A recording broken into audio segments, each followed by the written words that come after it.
E aí galera, o projeto mais novo que eu tô fazendo aí galera é a miniatura mini das mini, né? Gosto de chamar assim. Você já conhece, são a queridinha aqui do canal. Isso aqui é o Agrale 8500. Vocês viram aí já 2 vídeos já na produção dele.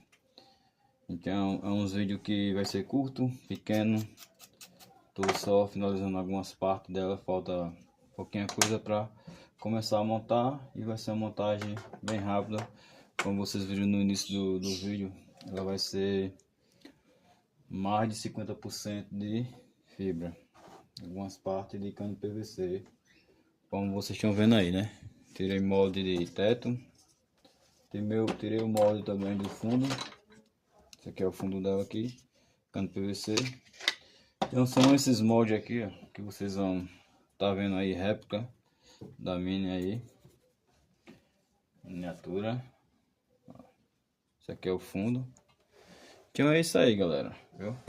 Portas já é de resina líquida, daquelas mais bruta, resina mais bruta, não é a epóxi não, uma das melhores resinas que é a epóxi.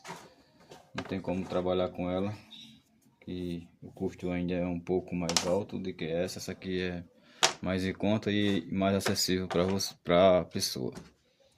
Então é isso aí, galera, viu? Logo logo vocês vão ver mais trabalhos como esse, feito de resina aí, uma parte e outras de cano PVC.